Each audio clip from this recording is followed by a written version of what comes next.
Com anem, joves Padawans? Abans de començar a parlar sobre el tema d'avui, vull donar-vos les gràcies perquè ja som més de 500 joves Padawans que ens agrada gaudir de contingut de Star Wars també en la nostra llengua.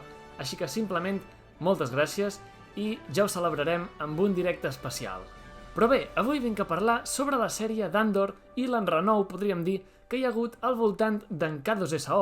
I és que l'actor d'aquest droide a Rogue One, Alan Tudyk, va dir recentment en una entrevista que el personatge no apareixerà pas a la primera temporada de la sèrie. Això vol dir que no apareixerà a la sèrie? No, això vol dir que no apareixerà a la primera temporada d'Andor. Però molt probablement sí que apareixerà més avant. Almenys això és el que entenc per les declaracions de l'actor que tot seguit repassarem. Però anem a pams. A l'abril de 2019 es va publicar un comunicat al web oficial de Star Wars que deia el següent. La presidenta de Lucasfilm, Kathleen Kennedy, ha anunciat que Alan Tudyk tornarà a interpretar el paper de K2SO en la vinent sèrie d'acció real d'en Cassian Andor per a Disney+, el nou servei de streaming que la companyia estrenarà el 12 de novembre. Aleshores encara no s'havia pas estrenat Disney+. A Rogue One, una història de Star Wars, Tudyk va interpretar en K2SO i va realitzar la captura de moviment per a l'imponent droide que ràpidament es va convertir en un favorit dels fans gràcies al seu enginy i sentit de la lleialtat. A més, es va confirmar que Stephen Schiff, de la sèrie The Americans, aclamada per la crítica, actuarà com a productor executiu. La sèrie, que començarà a produir-se aquest any i s'estrenarà el 2021, al final, a causa de la pandèmia i tot plegat, no s'estrenarà pas aquest any, el 2021, sinó que s'estrenarà l'any vinent, el 2022. Però bé, quan es va fer aquest comunicat, ningú no s'esperava tot el que vindria. Segueix les aventures de l'espia rebel Cassian Andor durant els anys de formació de la rebel·lió i abans dels esdeveniments de Rogue One. Diego Luna reprendrà el paper de Nandor. Cal dir que aquest comunicat ja no es pot pas veure al web de Star Wars perquè el varen eliminar. Això ha fet que algunes persones ja comencessin a conspirar que deu ésser perquè Alan Tudyk no apareixerà pas a la sèrie, etc. Però no. És possible que els plans per en K2SO canviessin, ja ho comentaré després, però no crec pas que aquesta en sia la raó. Com heu pogut veure, hi havia més informació que petit canvis, com l'any d'estrena de la sèrie. Més tard, a l'agost de 2019, hi va haver la D23, una D23 a la qual va haver-hi grans anuncis, com el primer tràiler de The Mandalorian, es va confirmar la data de l'última temporada de The Clone Wars, varen mostrar nou metratge de l'episodi 9 i, sobretot, es va anunciar la sèrie de Obi-Wan Kenobi protagonitzada pel gran Ewan McGregor. Aquest jo crec que va ser l'anunci més important d'aquell dia. Però també li varen dedicar uns minuts a la sèrie d'en Cassian Andor. I qui va acompanyar la presidenta de Lucasfilm a l'escenari? Doncs precisament els actors Diego Luna, Cassian Andor, i Alan Tudyk, K2SO. Així en podeu veure el moment. And now I'd like to bring out two actors who will star in a new spy series inspired by Rogue One that's coming to Disney Plus, and it's currently in pre-production. Reprising their roles from Rogue One, Diego Luna returns as the charismatic rebel leader Cassian Andor, and Alan Tudyk as the wisecracking, reprogrammed Imperial droid.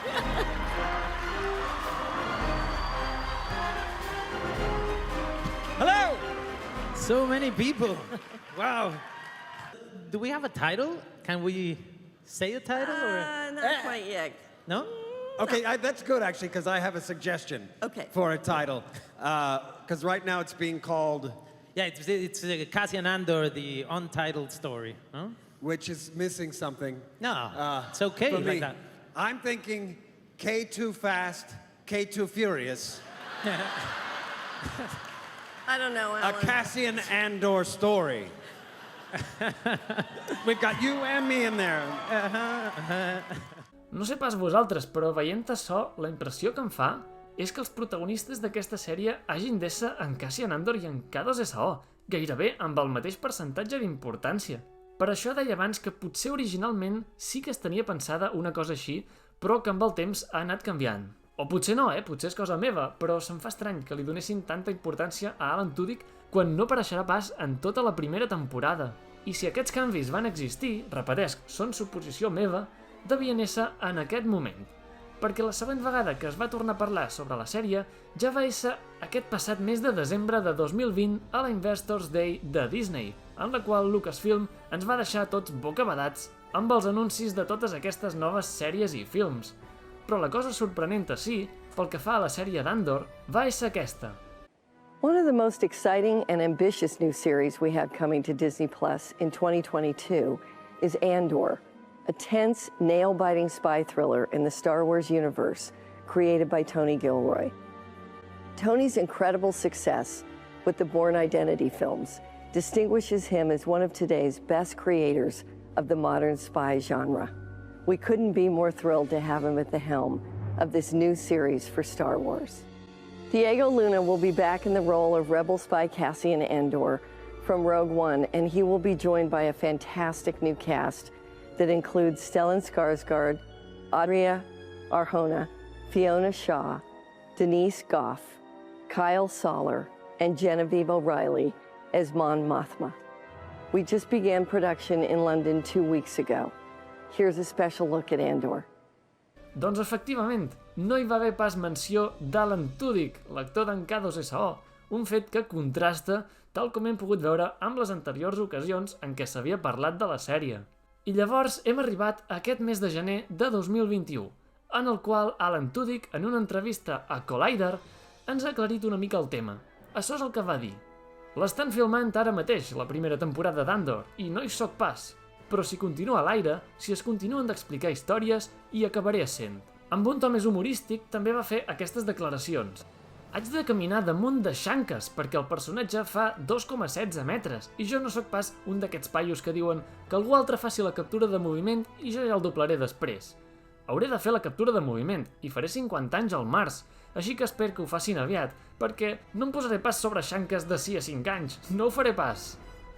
Però la part més important la va dir al final, i és aquesta.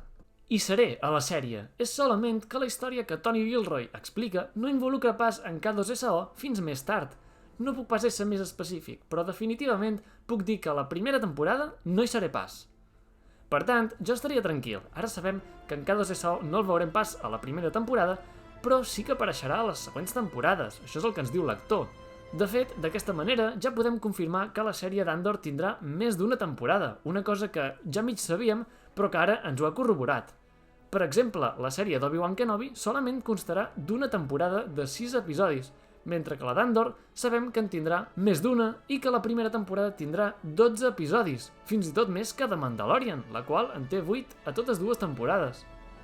També, una altra cosa interessant a tenir en compte és que el còmic canon de Rogue One, Cassian i K2SO, conta la història de com en Cassian Andor i en K2SO es varen conèixer, un fet que passa l'any 3 abans de la batalla de Yavin, és a dir, 3 anys abans dels esdeveniments mostrats a Rogue One, mentre que la sèrie d'Andor començarà a narrar la història d'en Cassian 2 anys abans, els 5 abans de la batalla de Yavin. Per tant, tenen aquests 3 anys de marge per explicar aventures d'en Cassian abans no conegui en K2SO.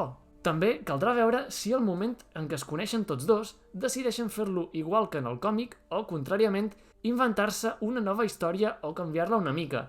No seria pas la primera vegada que contradiuen alguns detalls d'un material escrit prèviament del cànon, com hem pogut veure en els casos de la novel·la d'Ahsoka i el final de The Clone Wars, o amb en Cobb Vanth a les novel·les de Conseqüències i de Mandalorian.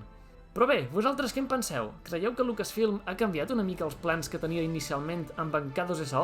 O penseu que aquesta ja devia ser la idea que tenien d'ençà que varen fer-ne el primer anunci?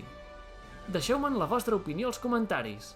Feu m'agrada si us ha agradat el vídeo, subscriviu-vos al canal si no hi esteu pas subscrits, seguiu-me a Twitter, Instagram, Twitch, entreu al meu servidor de Discord o al grup de Telegram de la Cantina dels Kowakians, considereu de donar-me suport a l'aixeta, ho teniu tot a la descripció, i que la força us acompanyi sempre i arreu. I know it's a lot, the hand, the sight, when you're staring at a Jedi Knight. So what can I say?